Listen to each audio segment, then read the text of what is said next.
And Big Shot Barry, right? Can you, again, almost like quasi-photographic memory, I'm thinking back to that season, beating VCU in the first round of that tournament, the big shots you made in that game. And it's unfortunate, right? Because when you're looking back on somebody's career or just the careers in general, right? You said it best. It comes down to winning.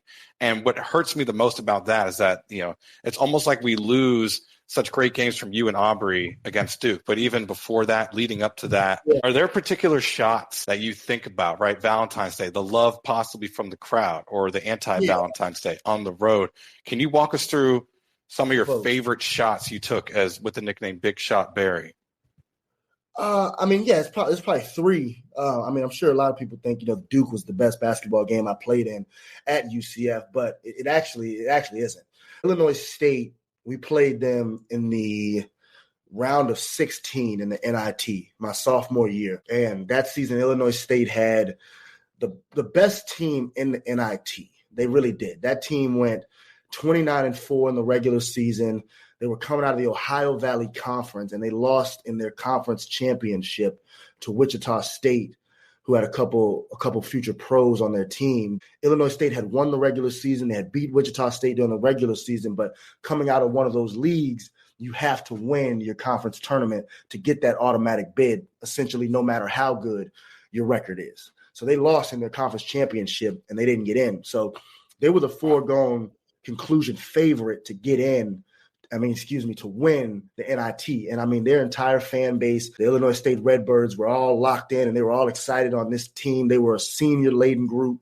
They had 3 or 4 guys that were seniors that were kind of like their program legends. Their point guard, his name was Paris Lee, was their point guard, kind of their program guy, one of their best in school history, all-time assist leader.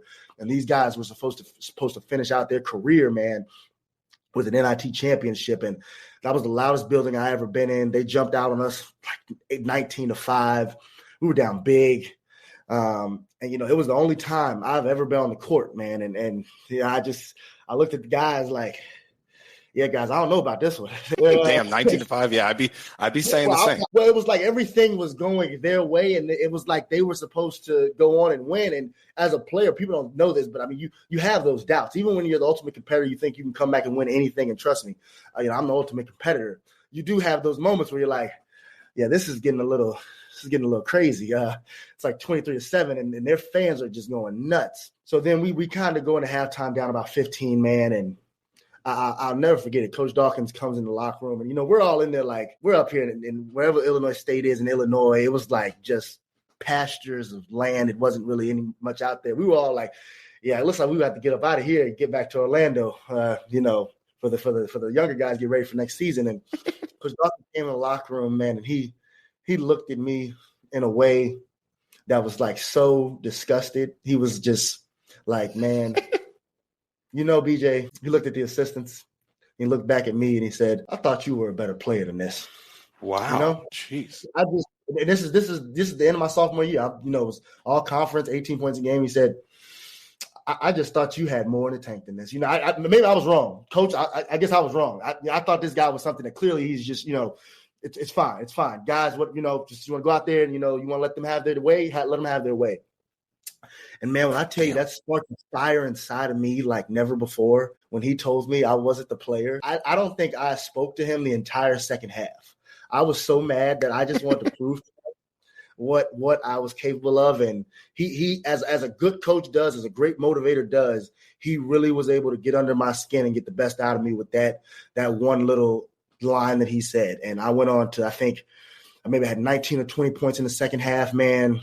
Finished that game, made the game-winning free throws down the stretch to win the game, and that's the best game I ever played in. And when I saw him after the game, he smiled and he shook my head and he said, I knew that would get you.